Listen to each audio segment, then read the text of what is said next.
Gue yakin ya, buat teman-teman semua yang nonton video ini, itu kalian sudah mulai trading ataupun berkehendak untuk mulai trading.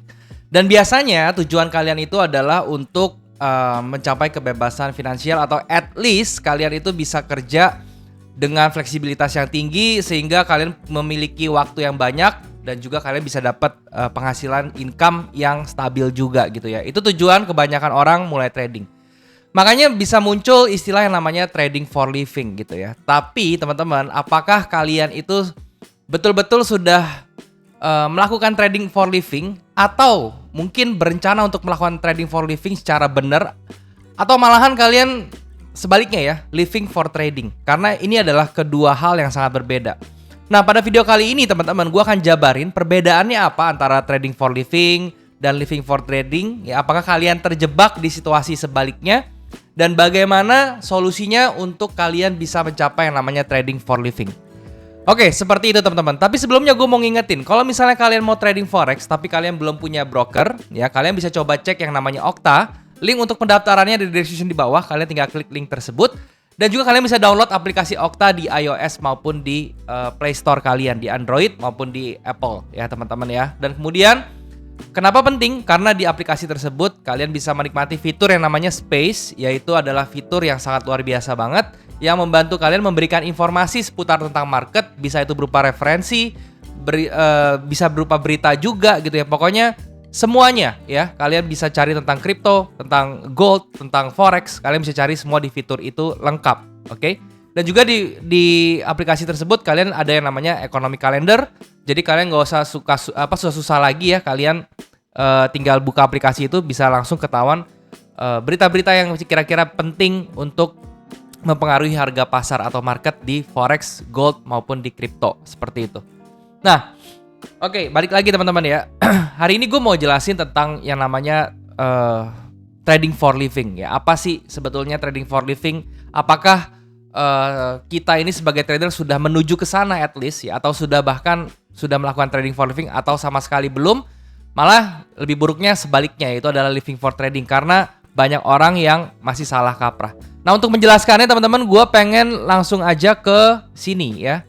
Ya teman-teman, gue akan jelasinnya menggunakan pen ini ya supaya jelas, yaitu adalah trading for living, TFL ya, versus sebaliknya, living for trading. Nah, ini teman-teman ya, dua hal yang kelihatannya mirip, tapi ini salah satunya itu merupakan jebakan dari sebaliknya gitu ya. Jadi trading for living itu adalah tindakan teman-teman ya, atau suatu aksi di mana kita melakukan trading dengan tujuan tertentu ya, yang mana itu bisa mencukupi kebutuhan kita sehari-hari ya, dan kita bisa hidup at least day by day ya dengan yang namanya trading.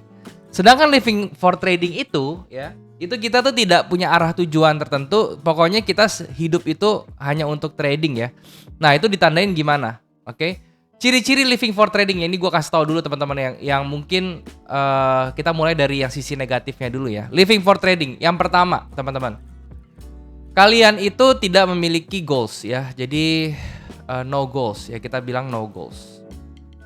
Oke, jadi kalian tuh trading itu nggak jelas tujuannya tuh untuk apa ya. Apakah kalian sebulan itu kalian pengen kayak gimana gitu ya. Kalian tuh tidak punya target sama sekali, tidak punya tujuan sama sekali gitu. Kemudian yang kedua itu tidak punya manajemen waktu ya. Time managementnya itu tidak ada ya, atau nihil seperti itu. Maksudnya seperti apa? Maksudnya gini loh, kalian itu dalam trading itu ya, kalian tuh tradingnya setiap saat ya. Kalian kalau lagi mood aja tradingnya kayak gitu ya. Nah, itu yang namanya living for trading. Bisa jadi kalian malah keseringan tradingnya. Kalian bisa trading hari ini misalnya bisa 12 jam full trading seperti itu. Nah, itu tidak ada waktu untuk keluarga sama sekali. Kalian malahan ngeliatin chart terus-terusan ya. Mungkin kalian ketagihan juga dalam trading karena mungkin ada adrenalin di situ ya. Dan beberapa hormon dari diri kalian tuh ke-trigger seperti itu. Jadi kalian menimbulkan yang namanya ketagihan. Bisa jadi seperti itu. Nah, itu kalian bukannya trading for living, tapi kalian living for trading gitu. Nah, kemudian ya tidak ada financial managementnya ya. Financial management ini juga sama ya, nihil kayak gitu ya. Nah, financial management itu seperti apa? Kalian tuh dalam trading tuh harus jelas ya. Kalian harus jelas kalian punya goals untuk financialnya seperti apa. Ya kayak misalnya nih, contohnya, kalau misalnya kalian mau trading untuk tidak ada financial goalsnya gitu ya, tidak ada financial managementnya, kalian itu tidak mengerti kapan harus berhenti, ya kapan harus melakukan money management yang baik dan yang benar gitu ya. Tidak akan ada seperti itu. Kalian tuh pasti hanya trading, nanti kebawa emosi. Kalau misalnya kalian kalah, kalian pengen buru-buru balikin, itu yang akan terjadi ya. Nah itu kalian living for trading. Jadi kalian tuh terlalu mendewakan trading itu sendiri. Kalian tuh terlalu mendahulukan trading itu sebagai prioritas yang utama ya. Itu namanya living for trading. Kalian itu tidak memperlakukan trading itu sebagai bisnis, tetapi melakukan trading itu sebagai sebuah prioritas atau sebagai sebuah keharusan kayak gitu ya. Nah itu kalian akan tersiksa justru ya. Kalian tidak akan mendapatkan hal yang kalian impikan yang pada saat kalian mau mulai trading ya, which is itu adalah konsistensi ya, stability, waktu yang banyak. Itu tidak akan kalian dapatkan, malahan kalian dapatin sebaliknya ya.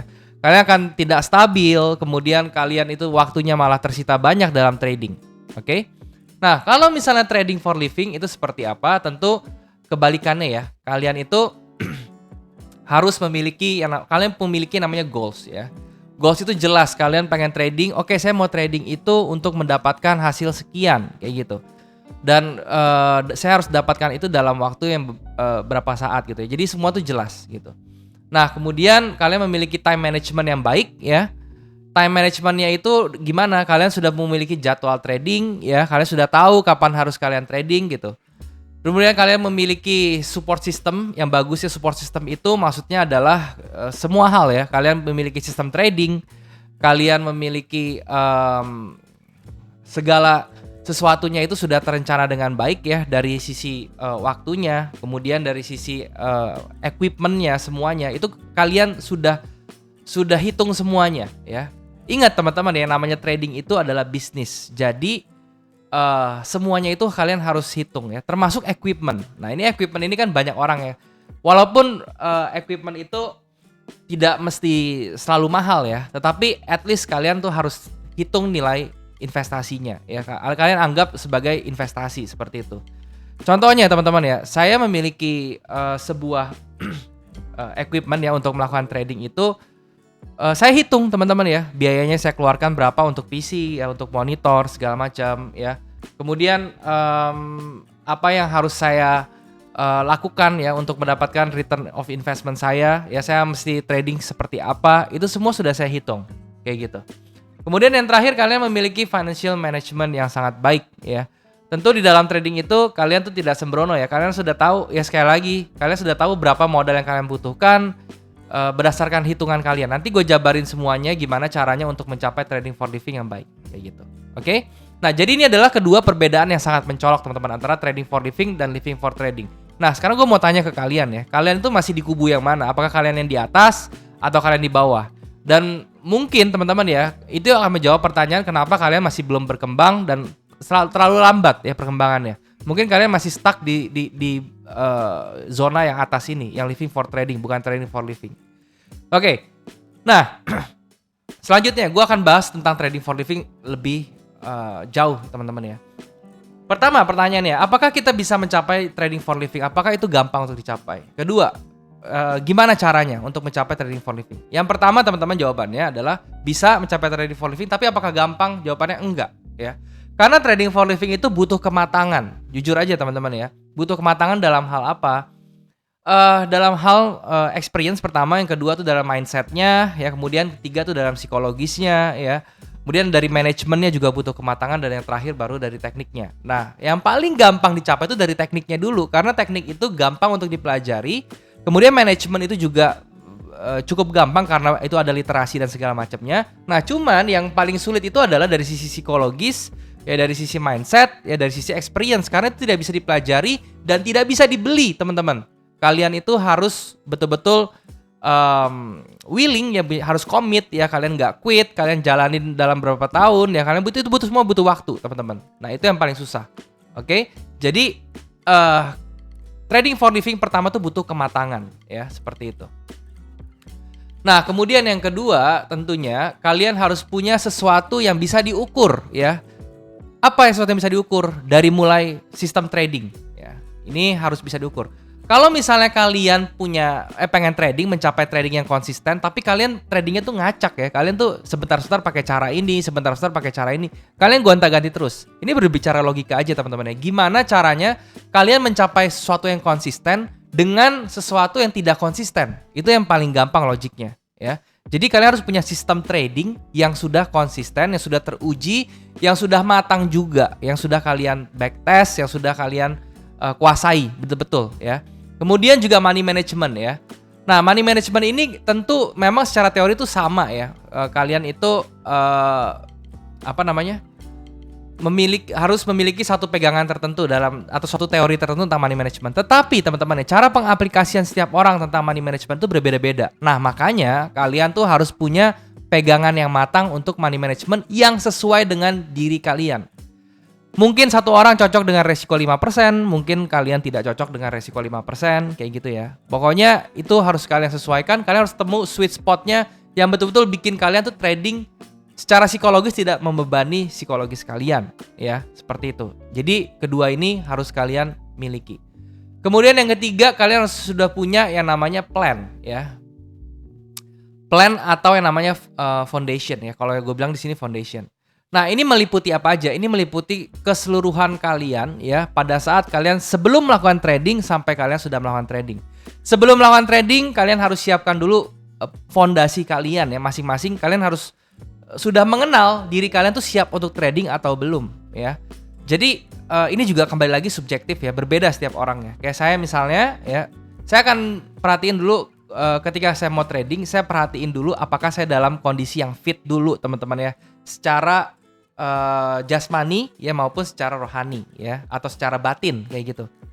Secara itu hubungannya kemana? Nanti hubungannya ke mental. Maksudnya sehat itu gimana ya? Saya nggak mau saya lagi sakit ya, lagi flu berat misalnya, itu akan mengganggu fokus kalian ya. Dan kalau misalnya kalian tidak dalam kondisi yang fit secara mental, misalnya kalian lagi ribut ya, kalian lagi pikirannya tuh lagi nggak beres ya, lagi banyak sesuatu yang kalian pikirkan di luar trading kayak gitu. Nah, itu mendingan kalian libur dulu ya. Sama aja seperti bisnis ya, kalau misalnya kalian terlalu memaksakan hal-hal yang sifatnya tuh prinsipal seperti ini, itu akan malah makin hancur.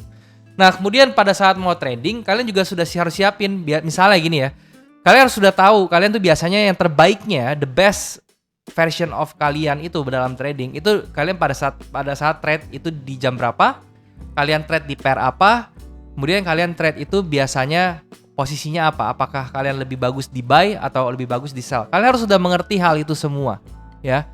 Nah, ketika kalian sudah mengerti itu, ya di dalam kondisi ini memang kedengarannya agak-agak remeh ya, tapi ini sangat berpengaruh teman-teman, ya. Jadi kalau misalnya kalian sudah memiliki fondasi yang kuat pada saat sebelum trading, pada saat trading, bahkan after trade-nya pun itu kalian harus memiliki pegangan. Ya, misalnya kalian tuh wajib mencatat jurnal trading kalian ya. Jurnal trading bentuknya bebas, tapi yang penting itu isinya itu adalah yang bisa bikin kalian tuh berkembang ya. Gue udah sering banget sharing tentang jurnal trading yang versi gue seperti apa, dan gunanya jurnal trading itu juga seperti apa. Kalian tinggal copy aja ya. Ya intinya sih kalau gue bilang ya, jurnal trading itu harus punya jam trading ya, kemudian harus punya posisinya apa, buy apa sell, risk reward ratio-nya itu apa, kemudian resultnya tuh bagaimana ya, kemudian reasonnya tuh apa gitu ya, sehingga itu bisa kalian review semua supaya kalian bisa tahu the best version dari diri kalian untuk trading itu di mana, jam berapa, itu kalian bisa tahu semua kayak gitu. Nah, kalau misalnya kalian sudah punya ini ya, ketiganya semua ini ya, kalian harus harus konklusikan ini semua, kalian harus mixing ini semua. Kalian harus tambahin satu komponen lagi yang penting ya, yaitu adalah yang namanya disiplin ya. Oke. Jadi kalau misalnya kalian sering dengar trading itu harus disiplin. Disiplin apa sih maksudnya? Ini teman-teman ya, disiplinnya itu di sini ya, di fungsinya. Kalian harus punya ini dulu, baru kalian bentuk yang namanya disiplin kalian. Percuma kalau misalnya kalian disiplin dari awal, tapi kalian disiplinnya di hal yang salah gitu. Itu buat apa?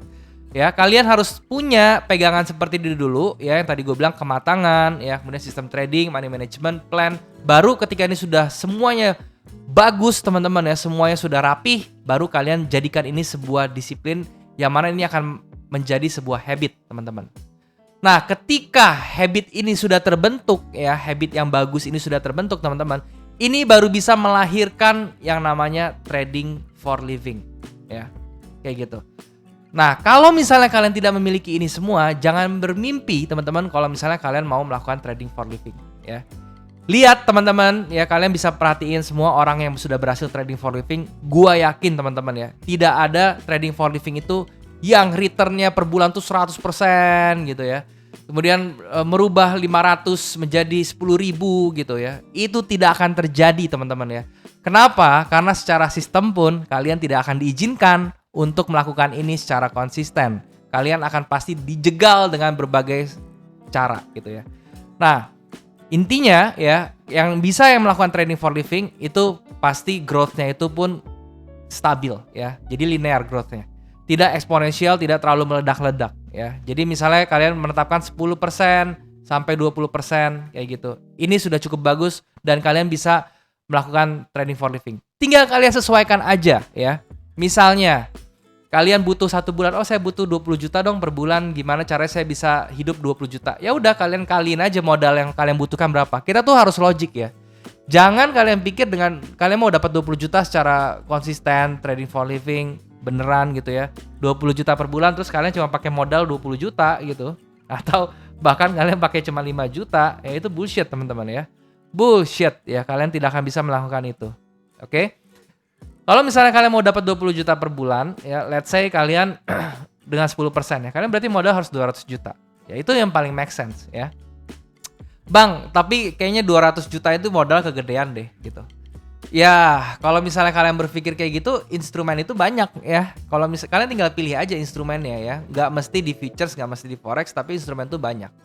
Cuman teman-teman ya, menurut gua ya, instrumen di forex ini ya itu sudah cukup untuk atau sudah cocok banget untuk kalian yang mau trading, karena dia ada yang namanya leverage ya. Dia itu apa namanya? Likuiditas pasarnya itu tinggi sekali ya, setiap hari pasti ada opportunity. Jadi menurut gua instrumen forex ini sangat cocok buat kalian yang pengen trading harian seperti itu. Dengan catatan apa ya? Dengan catatan kalian sudah memiliki ini semua ya, kematangan dan segala macam, sehingga kalian sudah ngerti cara manage resiko dan segala macamnya seperti apa. Kayak gitu. Oke? Jadi itu yang mau gue sharing hari ini teman-teman. Semoga apa yang gue sharing tentang trading for living ini bisa bermanfaat untuk kalian dan bisa memberikan efek yang sangat baik untuk trading kalian masing-masing. Ya, itu aja teman-teman. Sekali lagi kalau misalnya kalian suka dengan video seperti ini, kalian bisa like video ini, kemudian bisa share ke teman-teman kalian yang lain yang kira-kira butuh informasi dari sini ya. Atau kalau misalnya kalian pengen ngikutin gue berikutnya di video-video nggak mau ketinggalan, kalian bisa subscribe channel ini, nyalain notif ya teman-teman, dan kalian bisa komen juga di bawah gue mau bahas apa di kedepannya ya. Kalian butuh apa dari gue? Kalau misalnya gue bisa menjelaskan, gue pasti akan bikin ini kontennya buat kalian ya. Thank you teman-teman buat kalian yang sudah menyempatkan diri nonton video ini. Sampai jumpa di next video. Jangan lupa semua orang bisa cuan, salam sukses, bye.